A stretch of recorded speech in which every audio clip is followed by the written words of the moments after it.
T-Biz Podcast delivers tea news that you need to know. A recap of the week's major headlines with commentary and cultural trends hosted by Dan Bolton. It is the voice of origin for tea professionals and enthusiasts worldwide. The T-Biz Podcast and T-Biz blog cut through the clutter to connect you to experts in the tea lands with commentary and business insights by Dan Bolton.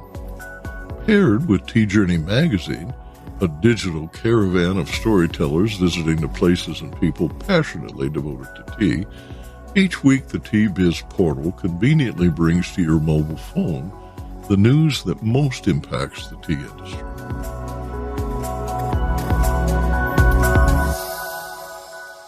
Hello, everyone. Here are this week's headlines. Iran has suddenly stopped importing Indian tea and rice. The abrupt halt remains unexplained. A World Tea Bank report predicts unbearable heat for India. And China eases COVID restrictions.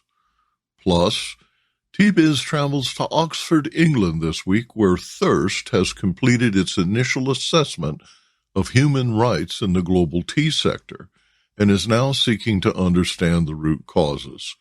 Thirst founder and CEO Sabita Banerji says the nonprofit will conduct confidential surveys of tea producers during the new year. In this episode, she discusses the process with South Asia correspondent Arvinda Anantharaman. More in a minute, but first, this important message. What makes a perfect cup of Ceylon tea?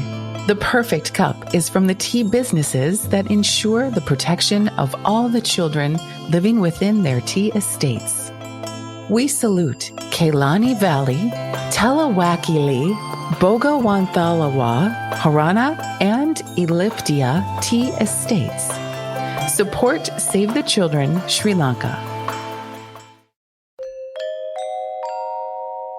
Iran, a top tea importing country, has ceased doing business with India, a primary supplier of tea and rice. India exports 30 to 35 million kilos of orthodox tea annually to Iran, along with about 1.5 million kilograms of basmati rice.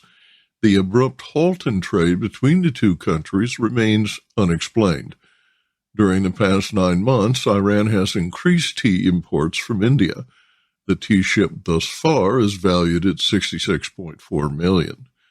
Indian traders describe the situation as highly unusual, as Indian rice is much cheaper than rice from other countries. Quote, there is a very strong political undertone to it, end quote, according to two government officials who asked not to be identified by name. The move may be in retaliation for India's refusal to land Iranian kiwis and peaches due to phytosanitary concerns. India, citing pest-infested consignments, first refused entry of fresh kiwis in December 2021. Others speculate widespread anti-hijab protests that led to the closure of hotels, cafes, and restaurants has dampened demand and disrupted banking, already precarious as sanctions prevent Iran from paying for tea in U.S. dollars. In late May, Iranian ambassador to India, Ali Shagejani, told India Shipping News that India and Iran are trying to diversify the payments channels to expand bilateral trade. Iran imported $121.7 million worth of tea in 2021, according to the UN Comtrade statistics, as compiled by World's Top Exports. Iran prefers orthodox tea. The UAE, Sri Lanka, and India are its top suppliers. According to India's Ministry of Commerce and Industry, trade with Iran has increased. Indian exports to Iran are up 52% to $1.8 billion for the period January through August.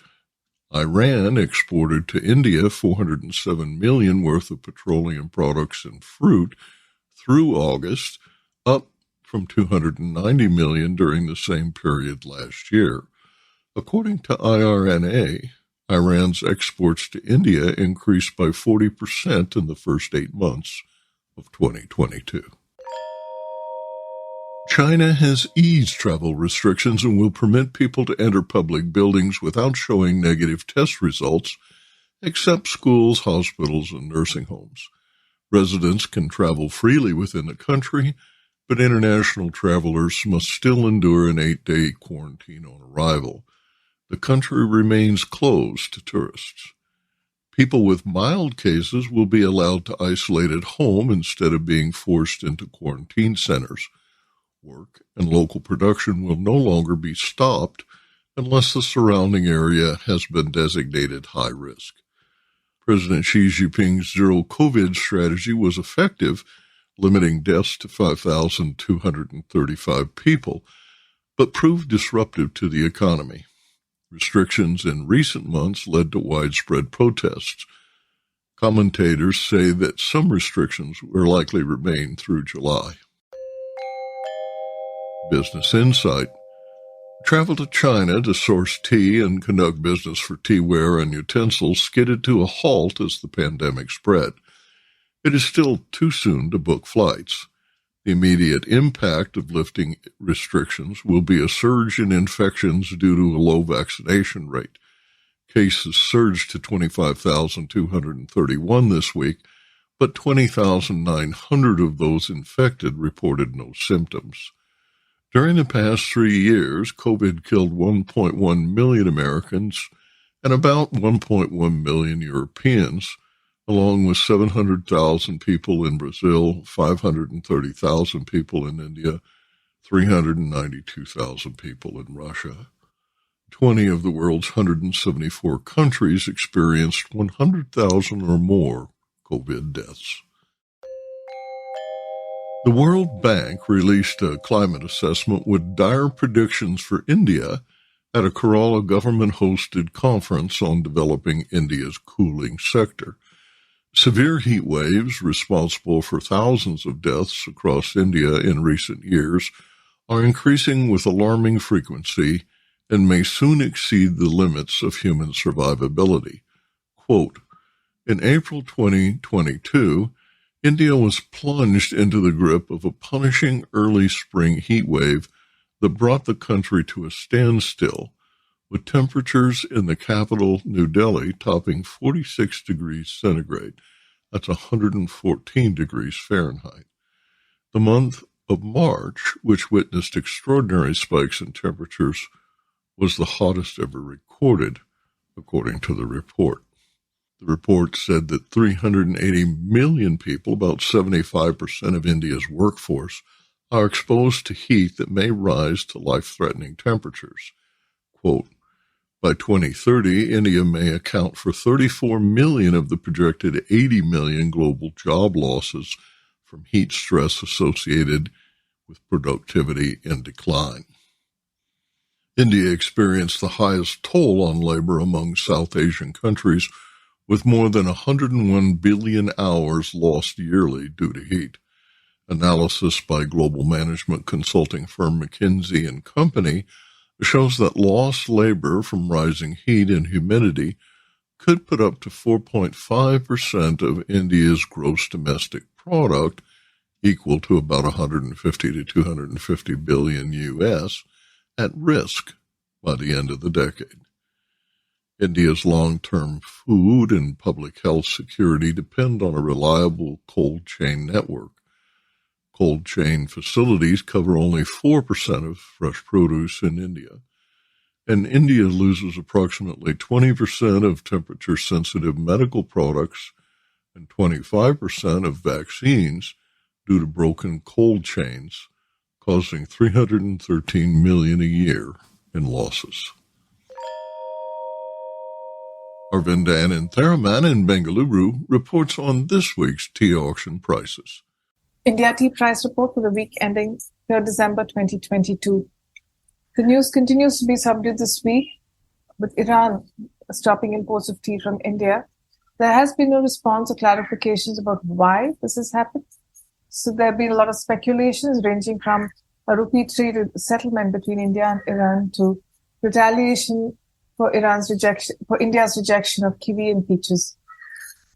With Iran being a major importer of Indian tea, this has been a cause of concern. Imports from Iran between January and August this year stood at 16.4 million kilos.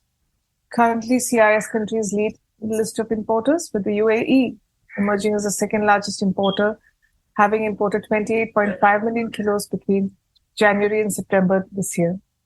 In auctions at sale 48, Kolkata continues to see good demand for all tea grades, particularly orthodox, dust, and Darjeeling tea grades. Both Tata Consumer Products and Hindustan Unilever picked up a good amount of Darjeelings this week, 14% for Tata Consumer Products and 9% for Hindustan Unilever. Prices were above 500 rupees a kilo. Exporters from the Middle East were active for orthodox tea. In Guwahati, HUL, it's Hindustan Unilever, was active for both leaf and dust grades, but average prices and sale volume were similar to the previous week. In the south, Punjab continued to see good demand for leaf grades, both orthodox and CTC. Exporters were active for orthodox grades, while major blenders absorbed most of the CTC leaf sold. Dust grades saw fair demand. Secondary dust grades sold well. In Cochin, orthodox dust did well, but nearly all of it sold. And exporters to the Middle East and CIS countries were active for orthodox leaf. And now, a word from our sponsor. Hello, I'm Bogdan, a passionate tea drinker and the inventor of the ultimate tea machine, the BrewMaker 1. Preparation is key to making fine tea. Sequential steepings deliver the best taste possible and unlock the true value of whole leaf teas and botanicals. Brew automates that process without using any pots or capsules. This simple-to-operate, smartphone-controlled device stores steeping profiles to consistently make great tea at the push of a button. Brew also reduces time, waste, and energy. That's because I engineered the brew to remember control settings for temperature, brewing time, and quantity. Using my patented process lets you stack steep simply and conveniently.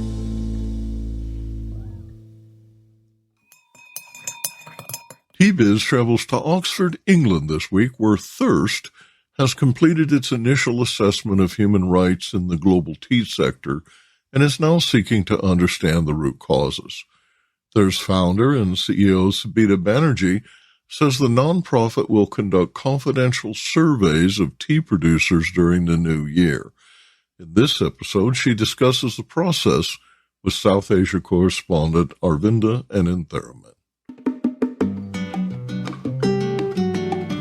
Sabita Banerji, an economic justice advisor, was born and raised on tea plantations in Kerala and Assam. She spent nearly 20 years working in ethical trade and international development, holding strategic posts at Oxfam and the Ethical Trading Initiative. Sabita was previously a member of the board of directors of Just Change UK, a voluntary community tea trading initiative. She co-founded Thirst, the International Roundtable on Sustainable Tea, and this year, Thirst launched the Human Rights Impact Assessment of the global tea sector. Planned as a 3-year study, Phase 1 on literature review has just ended, and Phase 2 is set to begin. So we speak to Sabita about the study so far and upcoming plans. Thank you for joining us, Sabita, and I'm eager to hear about how the study has been progressing so far. But first, do you just want to debunk some preconceptions about this study and the survey, especially as you've just launched the producer survey? Because human rights is a touchy subject, isn't it? And you've often emphasized that Thirst wants to work collaboratively with producers and stakeholders. Yes, you're right, Aravind, that human rights is a touchy subject. But perhaps if we just think about it in terms of, rather than thinking about the phrase human rights, if we just think about tea workers and farmers as people like ourselves, mothers, fathers, sisters, brothers, who just want to live a decent life, who want to have a house that is safe and waterproof in the monsoon, and who are able to afford to educate their children to a decent standard, and who can maybe have some savings, who can, if any member of the family falls sick, are able to get medical attention for them. If we think of it in that way, then I think there's nothing touchy about that. That is something we all want for ourselves and we all want for anybody that we work with. And I'm sure that everybody in the tea value chain would want that for tea workers and farmers, if possible. However, we are working in a system that was established 200 years ago, and it was established with a certain structure that most of which is persisting today. And it was established at a time when there were very different moral standards in terms of how workers should be treated. And so we need to have a fresh look at all of that. We're living in an age of the UN guiding principles on business and human rights. There is soon going to be legislation from the EU on mandatory human rights and environmental due diligence. There is growing demands from customers, from investors, from potential employers, for companies to be able to demonstrate that everybody that works in their supply chain has a life that meets those decent standards. And so I think that's the way to look at this issue and not worry too much about the phrase human rights. I think the two preconceptions I'd like to debunk with this phase of the human rights impact assessment is, firstly, the preconception that civil society is somehow out to attack the tea industry and wants to destroy it. Actually, the opposite is true. NGOs and civil society organizations, as well as much as the tea industry itself, want the industry to survive. They want it. We want it to thrive. We want everybody within it, within a thriving industry, to be treated fairly and have a decent life. So that's the first preconception I want to debunk. The second one is that tea producers are solely responsible for the condition in which tea workers and farmers are living. They are just as much part of a wider system as anybody else in the value chain. And in fact, the majority of the profit of the margin from the sale of tea is actually concentrated at the packing and retail end of the value chain. So we shouldn't be looking solely at producers to try to solve some of these problems. We should be looking at the whole value chain and trying to discover what everybody within the value chain can do to make life better for tea workers and farmers. And I mean, making life better for tea workers and farmers, while it's the right thing to do, I mean, if we were to use the language of human rights, it's their right to have a decent life. But it's also beneficial to the industry. There is a business imperative for ensuring that workers are not so unhappy that they are desperate for their children to get out of tea production. And so just in terms of retention, productivity, and reputation of the tea industry as a whole, or companies, individual companies, it is really important for tea workers to be able to say, we have a decent life, and for tea farmers to have a decent income. Where were the gaps in available literature on the tea sector? The two biggest areas where we found that there were gaps in the information were, firstly, in information from East and Southeast Asia. There is a lot of literature, a disproportionate amount of literature about Assam, and less so, but still quite a lot from Kenya and Malawi, but very little on other areas, and even other East African countries like Tanzania. A lot of the resources that we found were quite dated. about countries from East Asia, so Southeast Asia, Indonesia, Vietnam, etc., which are very big, major tea growing countries. There's very little literature on what life is really like for workers, tea workers and farmers there. So that's a gap that we hope will be filled. I have to say that, we were just looking at resources that were available in English. So it may be that there are other resources out there, although we have tried to trace those and have not found any more information as far as we know. So if anyone listening to this knows of resources, reports, documentation of the situation for tea workers and farmers in those areas, I'd be very pleased to hear from them. The second area where we found that there was gaps in the information was about smallholder tea farmers. Because as you know, Arvind, there is a huge surge currently going on in small tea farmers. And in fact, more than 50% of tea globally is now grown by small-scale tea farmers. And just reading the news today that APJ is pulling out of the tea sector in India. Recently, Warren Tea also pulled out of their tea estates in Assam. It looks as though the plantation sector is weakening and the small tea grower sector is growing. And therefore, it's really important that we start to document and research, what is happening to the workers and the farmers and their families, because if there were problems in estates, and I think this is something that estate managers and owners have been telling us for years, that yes, they may not have the ideal, perfect conditions, but they have some protection, workers on tea estates. But small-scale farmers, they are,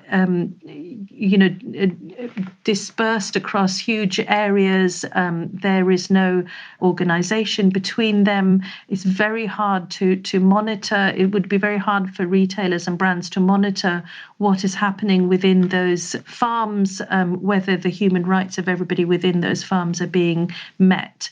And so this is an area where we really need to see more documentation of those issues. The second phase of survey and interviews is a key phase, isn't it? Of surveys with producers and interviews with industry stakeholders, particularly workers. What's the expectation of this phase? Yes, you're right, Aravinda. This second phase is really key. This is the analysis phase. So with the 4 phases of the human rights impact assessment, the first phase was assessment, where we documented both how the industry works, what standards are in place, what the human rights in principle and in practice. The second phase is analysis, which is the phase we're in now.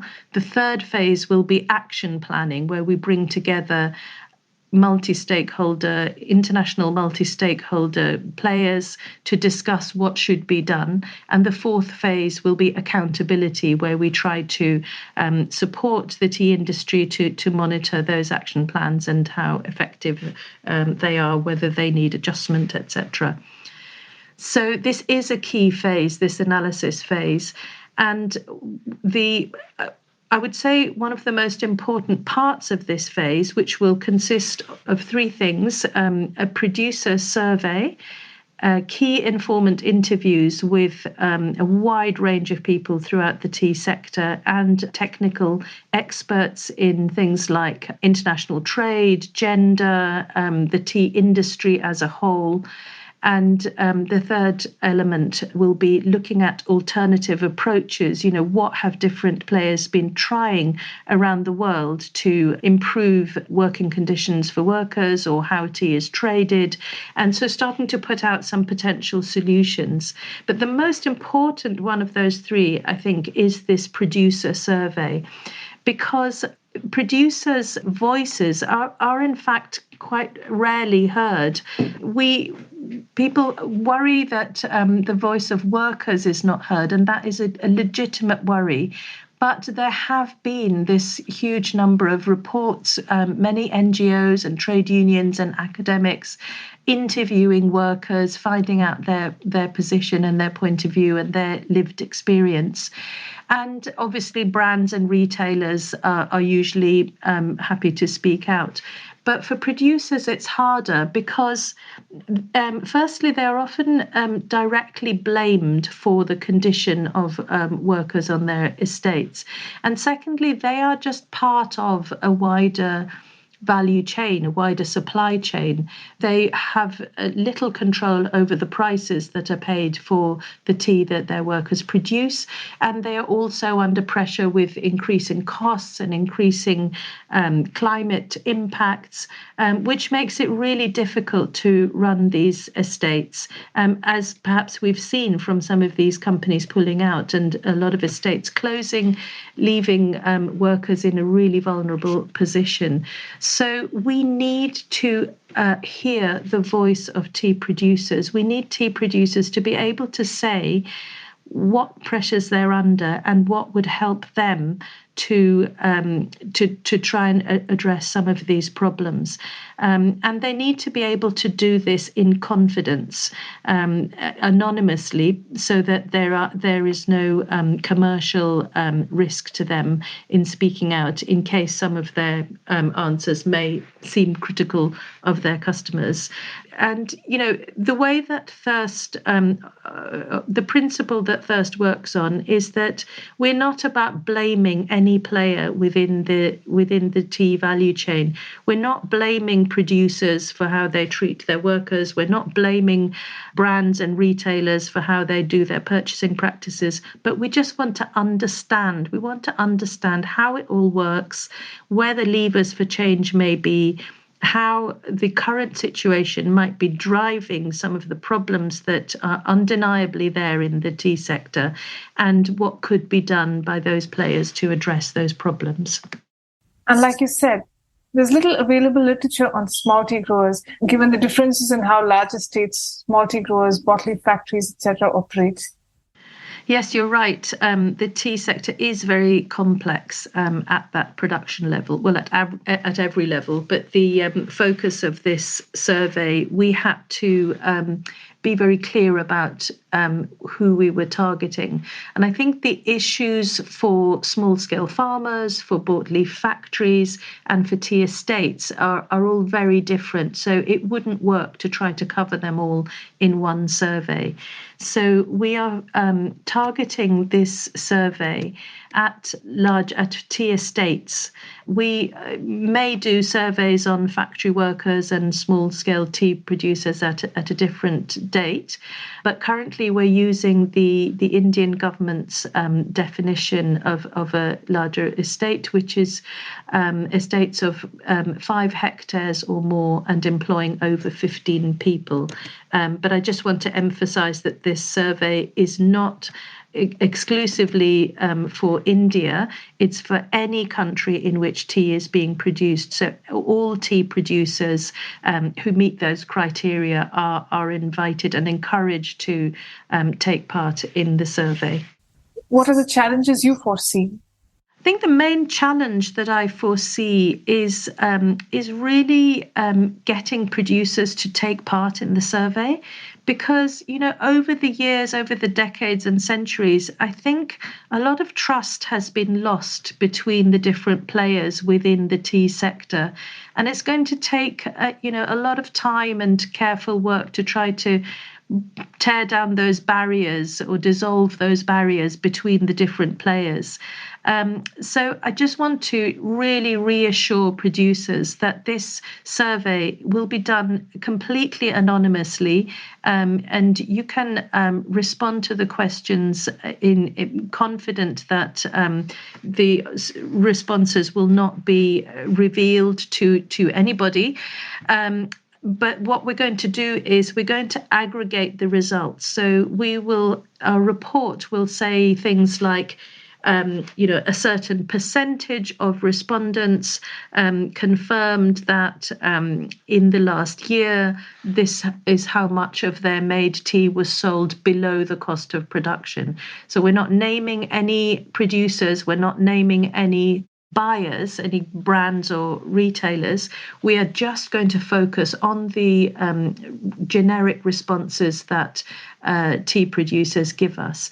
But we also do have space within the survey for producers to give us a bit more detail if they would like to. Again, those responses will be treated completely anonymous. And, if there's anything within it that would identify the estate or their customers, we will not publish that. But it will be extremely valuable for us to have that information so we can feed that knowledge and understanding into the next phase where we're developing, we're working with the industry to develop action plans. And we invite producers themselves to be part of those multi-stakeholder discussions, to be part of the discussion about what role they can play in improving the life and work of their workers, but also what they need from the other players within the value chain in order to enable them to do that. How different will Thirst's on-ground research be from, say, audits by certification bodies? The Global Tea Producers Survey is a very, very different thing to an audit or certification standards. I think audits and certification checks, they are just that. They're checking up on the producer. Whereas this is asking the producer to say what their challenges are, what their opportunities are, what their situation is. So the data from this survey will complement what you get from audits, but it is a very different kind of study. Is there anything you'd like to put out there to producers on why they should participate in the survey, on what is expected of them, and how the information will be used? Yes, I'd like to say to all tea producers, managers and owners of tea estates out there in whatever country they're in, to really consider seriously taking part in this survey. This is not just a sort of brief few questions. It will require maybe an hour of your time, but it will give you the opportunity to really put your side of the story forward. As I said, Thirst is not about blaming any party for the situation of tea workers and farmers, but we do feel that the voice of producers has not been heard. This is your opportunity. Often producers say to me that what is reported about them is not accurate. This is your opportunity to give accurate information about what it is like to try to manage a tea estate and to pay workers a decent wage and provide decent benefits. So please do take up this opportunity. Don't be afraid. Don't be defensive, because this is not an attack. This is offering you the opportunity to speak out. And so the survey, if you do agree to take part, will be you'll be emailed a link. The survey is on SurveyMonkey, which we've researched and has found to be the most secure. The data is the most secure, and as I mentioned before, we will aggregate the data that we receive and we'll put that together in a report to try to reflect what producers around the world are facing, what challenges they're facing, and what the situation is really like for them. And then that report will be combined with our findings from the key informant interviews, and we hope that some of you will agree to take part in those interviews. And it will also be combined with the results of the alternative approaches that we hope to be able to document. So we, combined with the phase 1 report, we will have looked at the problem.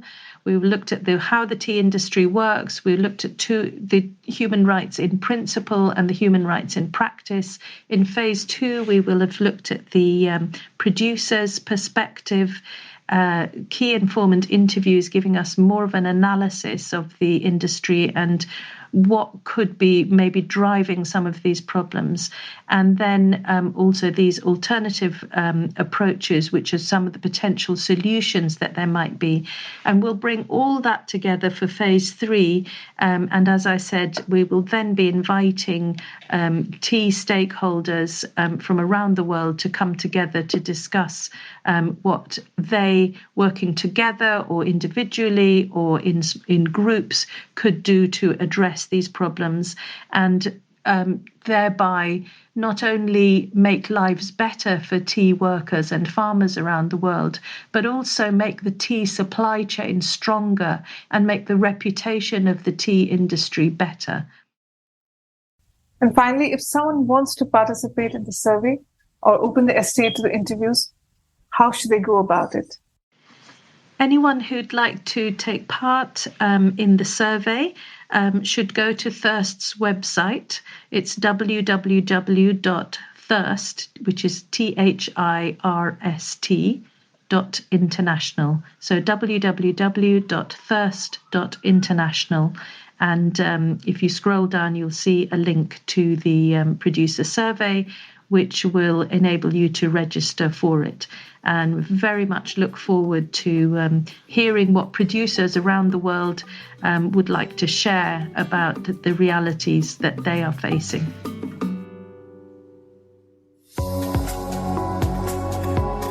Intrigued by what you heard in today's podcast? Would you like to learn more from our global network of Tea-Biz journalists and tea experts? Remember to visit the Tea-Biz website for more comprehensive coverage. That's www.t-biz.com. Thanks for listening. Farewell till next week.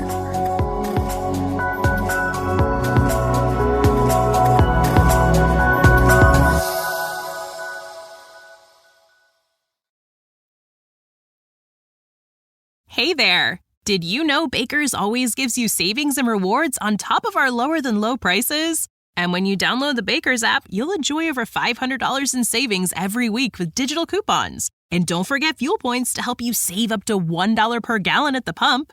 Want to save even more? With a Boost membership, you'll get double fuel points and free delivery. So shop and save big at Baker's today. Baker's, fresh for everyone. Savings may vary by state. Restrictions apply. See site for details.